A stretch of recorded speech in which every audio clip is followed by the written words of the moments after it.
Olha, na última aula a gente estava falando sobre aspectos gerais da Ásia, né, do continente asiático. E faltou falar só dessa questão do clima e da vegetação.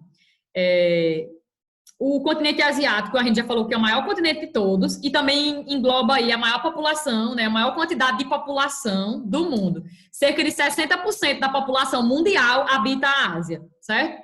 E aí a gente viu que a Ásia é dividida em sub-regiões e tudo mais, bem bonitinho. Faltou falar só dessa questão aqui, que por ser um continente bem extenso, né, tem uma grande variação, tanto latitudinal quanto longitudinal, por ter diferentes tipos de estrutura geológica, relevos diferentes, por encontrar aí enormes quantidades de rios em alguns locais, por ter condições montanhosas em outros, condições desérticas em outros. A gente vai encontrar dentro do continente asiático diferentes tipos de climas, mas também diferentes tipos de vegetações, certo? A gente sabe que um dos fatores que contribui para fazer com que a vegetação ela seja exuberante ou não seja exuberante, que ela seja úmida, bem úmida ou que ela não seja tão úmida, enfim. As condições da vegetação de um local são definidas principalmente pelo clima do local, né? O clima ele é decisivo. E aí a gente vai ver que os climas que predominam na Ásia são esses aqui, ó, como está no mapinha, bem bonito. Clima equatorial, em vermelha, clima tropical, clima subtropical, clima desértico, semiárido, né, que é uma área de transição. Geralmente se encontra entre uma área desértica, no caso aqui, ó, tá entre uma área desértica e uma área temperada, ou uma área aí também desértica, né, semiárido. Clima mediterrâneo, que possui aí verões mais secos e invernos mais chuvosos. Clima temperado. Lembrando, clima temperado é clima que possui as 4 estações do ano bem definidas, né? Clima frio porque é frio, obviamente. Clima frio de alta montanha e clima polar. Desses aqui, eu acho que o que vocês não conheciam era o Mediterrâneo, né? Os outros a gente já falou um pouquinho. Clima tropical, geralmente é um clima quente, né? Tropical também da zona mais quente do globo. Clima quente e geralmente é um clima úmido, quente e úmido. Equatorial também é quente e úmido. Subtropical é um clima que fica entre uma área de fronteira, geralmente uma área ali entre uma zona tropical e uma zona temperada, por isso que ele é subtropical. Geralmente a gente vai encontrar no subtropical um esboço aí das 4 estações do ano bem definidas também, porque ele já fica ali no comecinho da zona temperada. Aí pronto, clima frio polar, clima frio de alta montanha. Esses 3 tipos de clima aqui, eles se caracterizam, claro que tem uma diferença entre eles, né? Mas, tipo, o clima polar, ele tem as temperaturas anuais mais baixas, né, do globo todo. Mas o clima frio de alta montanha também são frios, também tem temperaturas baixas. E o clima de alta montanha, essas temperaturas baixas, é em decorrência do fato de que se encontra em altas latitudes, né? Desculpa. Em altas altitudes do relevo. Altitude é a distância vertical, né, do relevo, de onde você se encontra, em relação ao nível do mar. É a distância em relação ao nível do mar. Então, o fator decisivo para que esse clima frio de alta montanha seja frio é essa questão da altitude. Aí repare que o clima ele define a questão do relevo, né? Desculpa. Ele define a questão da vegetação. Olha, deixa eu botar aqui no outro mapa. Ó, vegetação, né? Do clima do continente asiático. Aí, olha. Geralmente onde tem o clima frio de alta montanha. Desculpa, alta montanha não, Ana Beatriz. O clima, eu tô pensando no cachorro. Enfim, peraí. Onde tem o clima frio polar, a gente vai encontrar esse tipo de vegetação aqui, a tundra, que é um tipo de vegetação rasteira, ela é baixinha, geralmente, com predominância de plantas herbáceas, que mais? Geralmente você não vê ela o ano quase todo, porque fica congelado o solo. É uma vegetação que você só vê no curto verão, né, das regiões polares. É a tundra. Aí a gente vai encontrar também dentro do continente asiático floresta de coníferas, que também é chamada de taiga, ou floresta boreal, ela também é chamada de floresta boreal, que predominam as espécies em forma de cone, né? Essas espécies, elas são muito ricas em celulose, então são florestas aí, geralmente se encontram dentro de uma zona temperada do globo, né, de clima temperado. Elas são muito ricas para a produção de papel e celulose no globo todo. A gente encontra também floresta temperada e subtropical, que se localiza nessas zonas de climas temperados, né? Também são florestas muito ricas em diversidade, não tanto quanto as tropicais, mas são sim. Geralmente essas florestas temperadas, elas têm aí um período, elas são chamadas de plantas decíduas, porque elas caem suas folhas no período do inverno, outono. Oi? Alguém falou? Não, né? Vegetação mediterrânea, que se localiza em climas mediterrâneos, né? Adaptada a um período mais chuvoso, que é o período do inverno, e a um período mais seco, que é o período do verão. Aí, pradarias e estepes, que são tipos de vegetações que predominam em áreas de relevo mais plano, né, de planícies. São vegetações geralmente rasteiras, com pouca presença de árvores, é muito difícil encontrar geralmente. Vegetação mais rasteirazinha, onde existe uma diferençazinha, porque geralmente as pradarias elas se encontram em áreas mais úmidas e as estepes são encontradas mais em áreas semiáridas. Tem essa diferença, mas elas são bem parecidas, vegetações bem parecidas. Mas muda essa questão climática, né? Que as pradarias se encontram mais em áreas úmidas e as estepes mais em áreas semiáridas, né? Que é geralmente mais secas. E as espécies das pradarias elas conseguem ser um pouquinho maiores, mas também são plantas, em suma, né? Plantas mais rasteiras. Aí pronto, tem vegetação de deserto também, porque dentro do continente asiático a gente encontra, sim, clima desértico. Geralmente é uma vegetação bem, né, bem rasteira, com pouca presença aí de espécies, enfim, adaptadas, sim, ao clima, né, são adaptadas ao clima, são espécies xerófitas, adaptadas à baixa pluviosidade, a pouca quantidade de chuva e tudo mais. Então a gente encontra vegetação desértica em locais de clima desértico. E a gente encontra também savanas, certo? Com a predominância aí de plantas herbáceas, arbustivas, herbácea de porte baixo, pequeno, arbustiva de porte médio, e a gente também encontra em savanas algumas árvores. Caracteriza-se por serem espécies de tronco retorcido, se encontra geralmente dentro de áreas tropicais, né, de áreas quentes do globo, como vocês podem ver aqui, onde é que elas estão localizadas dentro da zona tropical, essa savana aqui. Não existe savana apenas na África, existe savana no Brasil, por exemplo, que o nosso cerrado é um tipo de savana. Então, savana também existe na Ásia. Existe essa zona tropical, né, do globo. Aí a gente também encontra floresta tropical equatorial dentro do continente asiático, vegetação de altitude. E aqui tem uma aspasinhas aí, uma observação para áreas que são cultivadas, ó. Áreas cultivadas dentro do continente. Aí repare que essas áreas cultivadas dentro do continente, grande parte delas tem a ver com o clima do local. Geralmente é porque o clima ele propicia aí tanto calor, umidade, pluviosidade, para que ocorra essas áreas cultivadas, né? Para que ocorra aí a facilitação para o cultivo de produtos. Grande parte das áreas cultiváveis dentro do continente asiático são as áreas que sofrem a influência do clima de monções. Eu vou falar já das monções de novo para vocês. Lembra que eu falei já? Monções são ventos que mudam de direção conforme a estação do ano. No verão, o sul e o sudeste asiático é muito, muito, muito chuvoso. E aí, em decorrência dessas monções, que são monções, são nada mais nada menos do que ventos que mudam de direção conforme a estação do ano. No verão, o continente recebe muitos ventos úmidos aqui do oceano, né? Essa parte aqui do sul e sudeste da Ásia recebem ventos úmidos que trazem muita chuva para a região. E no inverno, é um inverno mais seco. Aí no verão eles aproveitam que o verão é muito chuvoso, que o solo encharca e cultivam muito arroz, cultivam produtos, mas principalmente arroz, né? Porque o arroz é meio que basilar, é um produto alimentício asiático basilar para a Ásia, né? É uma coisa cultural deles também. Faz parte do prato, né, da comida do asiático, o arroz.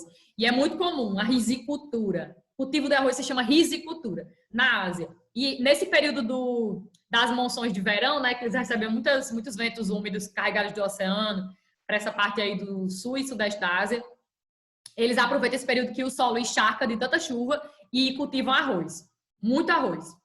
E aí o inverno deles, por causa que as monções elas mudam de direção conforme a estação, né? O inverno do sul e sudeste asiático é um inverno seco, porque as monções elas mudam de direção. Então elas saem do continente agora rumo ao oceano, deixando a região mais seca.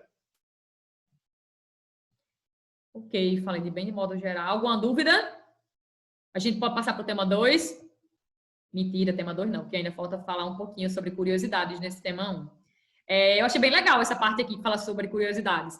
Vai falar que o ser humano, ele, ao longo da história da humanidade, a gente consegue sobreviver em regiões inóspitas, em regiões que, de certa forma, oferecem uma certa instabilidade para a gente, para o nosso corpo, para o nosso dia a dia. E aqui se dá algumas regiões, né, dentro da Ásia, que são regiões um pouco complicadas para se adaptar, mas que o ser humano se adaptou, né, ao longo do tempo se adaptou. Como, por exemplo, o livro cita a questão da Península Arábica. Essa região aqui da Península Arábica é uma que pega a Arábia Saudita, pega o Emirados Árabes Unidos, Iêmen, Catar, tá vendo?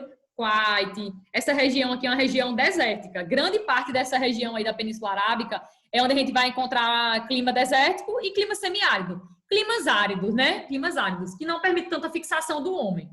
E aí, ó, e aqui fala que tem a média térmica anual é muito elevada. Quanto mais próximo aqui do vermelhinho, indica que essa região ela é bastante quente, anual, né? Tipo o ano todo, quente o ano todo. Por quê? Porque predomina aí climas muito quentes, né? E secos. Aí olha o que é que diz aqui, ó. Abu Dhabi, nos Emirados Árabes, fica aqui, ó, Emirados Árabes Unidos. Abu Dhabi, que é a capital, né?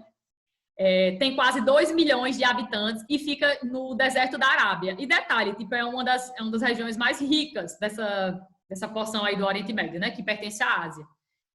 Quem já viu alguma foto de Abu Dhabi, já viu alguma imagem de Abu Dhabi, viu que é uma cidade muito bela, muito rica, aquele sheik lá. Então, ó, em Abu Dhabi, dos Emirados Árabes, tem quase 2 milhões de habitantes e fica no deserto da Arábia, uma cidade dentro de um deserto. Ou seja, é uma região difícil de você se adaptar, né? Do ser humano se adaptar, porque é muito quente e seco. Registra algumas das mais elevadas temperaturas médias do planeta. Para viver em uma região tão quente e aproveitar a radiação solar, grande parte da cidade, né, você vai encontrar na cidade quase tudo, praticamente, placas solares. Eles aproveitam muito da região está ali muito próximo do Equador, né, isso é uma região de clima quente e seco, aproveitam a questão da energia solar. Então, você encontra em Abu Dhabi vários locais onde tem plaquinhas solares que eles aproveitam essa maior radiação solar durante o dia. E sem contar que, tipo, as construções do país, geralmente as casas, elas são construídas para se aproveitar a sombra de uma para a outra. E aí eles conseguem sobreviver dessa forma, né? Eles tentaram e conseguiram criar uma infraestrutura que adaptasse as condições climáticas, que é difícil de se adaptar, à condição de vida, as pessoas terem condições de vida. Então, ó, para viver em uma região tão quente e aproveitar a radiação solar, as casas são projetadas, são feitas, são construídas, são pensadas para fazer sombra umas nas outras. E os painéis solares fazem parte da paisagem urbana de Abu Dhabi, certo? Então, eles, tipo, uniram aí o que era difícil, né? A questão difícil de se adaptar ao agradável e ao econômico também, porque ao se aproveitar o que Caicó deveria fazer, né? Na nossa região, é uma região muito quente o ano todo. Então, aqui as casas deveriam todas ter uma plaquinha solar para aproveitar a nossa radiação solar, que é muito forte, é muito direta na nossa região, porque a gente está muito próximo do Equador. E aqui a gente não faz isso, mas lá eles fazem. Por quê? Porque eles têm muitas condições também. Tem isso aí, tem esse fato aí. Mas, enfim, então eles aproveitam a radiação solar. É uma região difícil de se adaptar porque é muito quente e seca, mas aí eles criaram também uma infraestrutura das casas que faz com que aproveitem ao máximo a sombra de uma para a outra. Né? Elas são construídas já pensando nisso, sabe? Vou construir minha casa pensando na sombra que pode ocasionar, que pode vir dali ou daqui, ou que eu posso gerar para outra casa. Sempre é pensado dessa forma lá. Isso é bem interessante. Aí outra condição aí bem difícil também, mas que as pessoas criaram meio que um ritual para se adaptar a essa situação, foi no Tibete. O Tibete é uma regiãozinha, né, que fica dentro da China, que tenta se tornar independente, e a China não deixa, né? Faz parte ainda da China. E daí, no Tibete, a gente vai encontrar... O Tibete fica localizado na região da Cordilheira, né? É uma das regiões mais altas do globo, mais elevadas do globo, de grande altitude. E aí, é uma região não muito fácil de se adaptar. Quanto mais alto é o local, a gente sabe que dificulta a nossa ocupação, né? Tanto pela questão da agropecuária, criação de animais, quanto para a agricultura, são locais difíceis. Mas é uma região... O Tibete é uma região planáltica, uma região de planalto. Mas é um planalto bem elevado. E daí, de certa forma, isso dificulta a vida das pessoas na região. Mas aí, o que é que fazem? lá existe um ritual quando a pessoa morre. Como é muito frio, quanto mais alto, né, menor a temperatura. Como é uma região muito fria e a umidade relativa do ar não é muito alta, tipo, não tem muito vapor de água presente no ar, a umidade é muito alta e tem um outro fator. Quanto mais elevado e a umidade é mais baixa, dificulta o processo de decomposição da matéria orgânica. Então, imagine uma coisa, quando as pessoas morrem lá na região do Tibete, sabe o que é que se faz? Faz um ritual. Oferece o corpo da pessoa para as aves comerem. Por que, Ana Beatriz? Por que não crema o corpo? Por que não crema, não queima, né? Até para a questão de queimar o corpo dentro dessa região do Tibete é complicada, porque não tem muita vegetação, não tem muita lenha para eles queimarem. Então, também não é vantajoso você cremar corpos, né, na região do Tibete. Então, uma das coisas que as pessoas fazem, né, que é meio que um ritual de adaptação, eles já se adaptaram à região, que é muito elevada, a umidade é muito baixa, né? Não chove muito, o solo é pobre. Outra coisa que eu não falei, o solo é pobre, então não tem muita capacidade para decompor matéria orgânica, né? E aí a gente se inclui nessas matérias orgânicas que são decompostas. Então, muitas vezes eles oferecem os corpos das pessoas mortas para as aves comerem, e é assim que eles conseguem, como é que eu posso dizer, resolver essa questão aí da matéria orgânica, né? Porque nós somos matéria orgânica, e quando a gente morre, a gente sabe o que vai acontecer, né? Nosso corpo vai ser totalmente decomposto. Vai ficar lá os ossos durante muito tempo e tal, mas a nossa matéria orgânica ela vai ser decomposta. Vai ser comida por roedores, né, que adoram as nossas carnes, enfim. Isso acontece. Então, falando da questão da cremação, né, que até a cremação é difícil. Vocês estão me escutando? Tá tudo bem aí? Estão entendendo tudo? Tem alguma dúvida? Tô falando muito rápido, não, né? Não. Pronto. Ótimo. Pronto. Terceiro pontinho. Outra região que é bem difícil de se viver, porque chove muito, muito, muito, muito, muito, é essa região que sofre aí a influência das monções, dos ventos moçônicos. O sul e o sudeste da Ásia é onde mais recebem esses ventos moçônicos. E como eu falei, os ventos moçônicos, eles levam muita chuva no verão, muita chuva. Que geralmente lá na região, no sul e sudeste da Ásia, predomina de maio a agosto. O período mais úmido e chuvoso é de maio a agosto. No caso, já acabou o período deles agora, né? A gente está em setembro, acabou o período chuvoso deles. E em novembro, de novembro até fevereiro, vai começar para eles o período mais seco do ano, que é o período do inverno deles lá. Aí o que é que acontece? Como eu falei, é uma região difícil de se viver, por quê? Porque um dos maiores índices pluviométricos do mundo ocorre no sul e sudeste da Ásia. Quando chove, chove muito, mas não é muito pouco não, é muito, muito, muito, muito, muito, muito. Então, é uma região muito chuvosa no período do verão. É claro que eles aproveitam, tipo, eles começaram ao longo do tempo, os asiáticos que vivem nessa região, do sul e sudeste da Ásia, eles se aproveitaram dessa questão de chover bastante. Se aproveitaram pelo fato de que o arroz, a risicultura, né, o cultivo do arroz é muito importante, tá? No prato do asiático, é muito importante para a alimentação asiática. Então, eles se aproveitaram, viram que o período do verão é muito propício, o sol encharca muito, fica muito encharcado de tanta chuva, e aí eles aproveitam para cultivar lá o arroz, né, para plantar o arroz. E aí é perfeito, né, para a dinâmica cultural, que é milenar deles, essa questão do arroz, é perfeito para a dinâmica deles de subsistência, principalmente para a subsistência deles. É um trabalho muito braçal, o cultivo de arroz é muito braçal, é um tipo de agricultura que a gente chama de agricultura de jardinagem, porque praticamente é uma jardinagem, as pessoas utilizam muitos braços. Utiliza muita mão de obra e é tradicional, né? Enfim. E aí eles plantam nesse período aí, geralmente de maio a agosto, porque é o período mais chuvoso. Aproveita o sol. E pronto, já falei das monções, né? Outra condição que a gente vai encontrar na Ásia, que é bem complicada de se viver, mas também a população já se adaptou à realidade, é no Japão, que a gente já tem até falado um pouco sobre o Japão. O Japão é um país que está localizado ali meio que no choque de 3 placas tectônicas, né? No choque de 3 placas, no encontro ali, 3 placas tectônicas, e isso promove para o país uma grande instabilidade tectônica. E essa instabilidade tectônica ocasiona o quê? É um país muito suscetível a terremotos de alta magnitude, né, próximo de 10, que é o máximo de magnitude do terremoto. É um país que tem muitos vulcões ativos, inclusive. Então, eles também são suscetíveis a erupções vulcânicas. É um país também suscetível à formação de ondas gigantes, de tsunamis, né, que acaba afetando a costa litorânea do país. E é mais com o tempo, os japoneses, eles se adaptaram a essa realidade. Então, o livro fala até aqui dessa questão dos templos religiosos, né? Ó, cita a questão desse templo aqui, ó. Alguns templos de mais de 1000, existem lá há mais de 1.400 anos e foram projetados para absorver a vibração dos tremores de terra, né? E ainda estão de pé. Então, as construções no país, há muito tempo, né? Há 1.400 anos, um templo tá de pé, num país que está aí localizado num choque de 3 placas tectônicas. Então, são pessoas que se adaptaram ao longo da história a essas condições aí de instabilidades tectônicas, né? De ser um país muito suscetível a movimentos, grandes tremores de terras.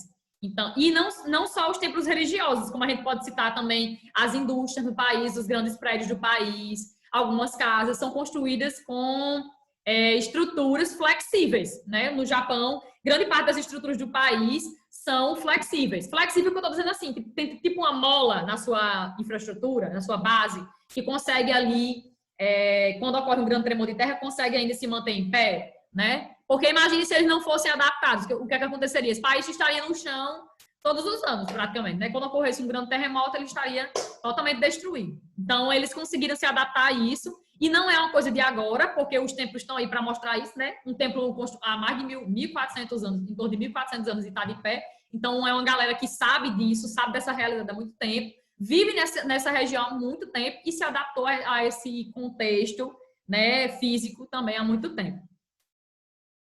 Ok, até agora tudo bem? Tudo bem? Tudo bem? Tudo bem? Olha os choquezinhos das placas. Pronto, terminamos o tema 1. Se vocês não tiverem dúvida, a gente pode começar o tema 2. O tema 2 vai continuar falando de Ásia, né? Agora, especificamente sobre a população asiática. Como eu já dei um spoiler ali quando eu estava falando de população, eu falei um pouquinho sobre a população da Ásia. Cerca de 60% da população do mundo todo, 60% da população do mundo se concentra na Ásia. Então, mas tem alguns países que são mais populosos do que outros. Quando a gente fala de país populoso, quer dizer o quê, Ana Beatriz? Quer dizer que é um país que tem uma grande população absoluta. Absoluta quer dizer o quê? Total. Eita, eu tô indo pro tema 2, mas eu nem vi se tinha questão do SFB. Mas não tem nem como eu ver agora. Tem como vocês olharem aí? Se tem questões separadas do tema 1. Alguém me diga se tem questão separada. Tipo, se está separado ou se está junto, tema 1 e tema 2, no SFB. Eu não sei porque eu não estou com o livro, eu não recebi. Lá Olha aí. atrás, Sim, lá atrás. Eu não recebi o livro, eu estou olhando o livro digital. Aí eu tenho que ir lá pro final dele aqui. É um muito grande. Eu nem sei se as questões estão separadas. Estão separadas?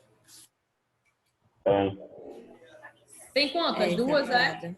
3. Tem 3 questões. E aí, o que é que vocês acham? Vocês acham melhor a gente responder logo esses 3 para iniciar o tema 2? Melhor, né? Eu Finalizar acho logo melhor o usar tema 1. logo o tema 2 e respondo junto. As duas Depois. juntas. Junto, Pronto, sim. pois tá bom, então. Pois bora. Todo mundo concorda com isso? Sim ou não? Pois bora, então. Então, pronto. Como eu estava dando spoiler lá no início, quando eu estava falando do tema 2, e tema 2 e tema 1, 60% da população do mundo se concentra na Ásia, mas tem alguns países que são mais populosos do que outros. E população total, eita, molesta, eu ia falar uma coisa, eu falei outra. País populoso é aquele país que tem uma grande população total. E quando a gente fala de população total, a gente está falando de população absoluta. Tipo, a população total de Caicó é de 70 mil habitantes. Significa dizer que isso é a população absoluta de Caicó. Absoluto quer dizer sempre a população total de um local. Sempre. E quando eu digo que uma cidade ou um país é um local muito populoso, quer dizer que tem uma grande população absoluta. Certo? Sempre, sempre, sempre, sempre. Bote aí. No livro de vocês em destaque. População, país populoso quer dizer que... Anotei em algum canto. País populoso quer dizer que tem... País populoso quer dizer que tem uma grande população absoluta. País populoso quer dizer que tem uma grande população absoluta. Aí dentro de absoluta você coloca um parênteses assim, que é população total. É a população total do local. Tem país que ele é populoso, mas ele não é um país povoado, por exemplo. Tipo o Brasil. O Brasil tem aí a quinta maior população do mundo, né? Mas não é um país, eu não sei se ainda está em quinta, viu? Mas eu acho que está em quinto lugar. Mas, enfim, eu acho que outra vez que ele estava em quinto lugar, como a quinta maior população do mundo. Enfim, tem aí uma das maiores populações do mundo, mas não é um país chamado de país povoado. Porque país povoado é aquele que tem grande população por quilômetro quadrado. Grande quantidade de pessoas habitando um quilômetro quadrado. População, país povoado, tem a ver com densidade demográfica. Tem a ver com densidade demográfica, que é a quantidade de pessoas que habitam um quilômetro quadrado. Então, quando a gente fala de país povoado, eu estou falando de um país que tem uma grande quantidade de pessoas habitando um quilômetro quadrado. Tipo, na Ásia, Bangladesh, ó, o caso de Bangladesh. Bangladesh é um país que tem mais de 1.000 habitantes por quilômetro quadrado, em algumas áreas do país. Mais de 1.000 habitantes por quilômetro quadrado. Isso é muita coisa, né? Um quilômetro quadrado tem mais de 1.000 pessoas, diga aí. É muita gente por quilômetro quadrado. Então, nem todo país que é populoso, tipo, que tem uma grande população total, vai ter uma grande população por quilômetro quadrado. Então, nem todo país populoso é um país povoado. Nem todos. Como o Brasil, que é um país populoso, tem uma grande população total, tem mais de 210 milhões de pessoas. Mas não tem uma grande população relativa, que quer dizer densidade demográfica. Não tem. Né? Não tem muita gente habitando um quilômetro quadrado. Salvo engano, é 25 só. 25 habitantes por quilômetro quadrado no Brasil. Então, não é uma grande população, não é uma grande densidade demográfica, certo? Mas nós somos um país populoso, mas não somos um país povoado. No continente asiático, a gente vai encontrar grandes populações absolutas. E também populações que podem ser consideradas povoadas também, certo? Tanto populoso quanto povoado. Tipo Bangladesh, que é uma das maiores populações, né, da Ásia, e também tem uma grande densidade demográfica, é um país povoado também. Mas tem países que você pode encontrar um país que ele tem uma grande população absoluta, total, mas não tem aí grandes quantidades de pessoas habitando por quilômetro quadrado. Ok. Habitam na Ásia cerca de 4,5 bilhões de pessoas. Professora, a gente tem quantas pessoas no mundo? Cerca de 7,6, 7,7 bilhões de pessoas. Certo? A gente tem hoje 7,6, 7,7 bilhões de pessoas habitando o mundo todo, incluindo todos os 6 continentes. Aí repare, cerca de 4,5, 4 ponto alguma coisa, deve estar mais do que isso aí, que esse aqui é um dado de 2018. Né? 4 e pouco de bilhões de habitantes do mundo, que é um mundo que tem só 7,6, 7,7 bilhões, habita a Ásia. Então, significa dizer que, tipo, em termos matemáticos, isso seria o quê, hein? A cada 10 pessoas no mundo, quantas habitam a Ásia? Dá para transformar isso aí em matemática, né? Cerca de 6? 6, né? 60%, transformar em 60%, pronto. 6 pessoas. A cada 10 pessoas no mundo, 6 pessoas habitam o continente asiático. Então, tipo, é muita gente, né? É um continente extremamente habitado. Tanto é o maior continente em extensão, quanto é o maior continente em termos populacionais. E daí, ó, o dado aqui de 2018 comprova isso, né? Mas aí, ó, o livro vai destacar 4 países que são mais populosos dentro da Ásia. 4. 2 a gente já sabe. Você já sabe que a gente já falou deles. Fala muito deles. A China, que é o mais populoso mesmo, né? É o país que tem a maior população absoluta do mundo. Absoluta total. Deixa eu abrir aqui. Como é que tá? Ver se tem um dado mais modernozinho da China. De população.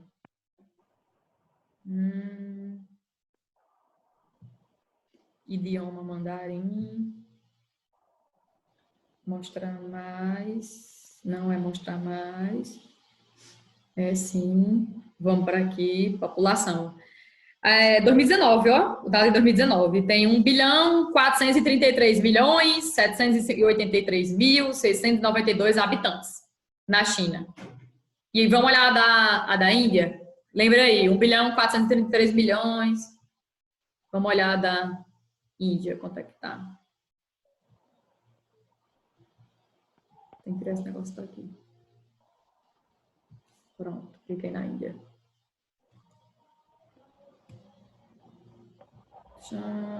Mostra mais. Espera aí que vai aparecer. Olha aí, 1 bilhão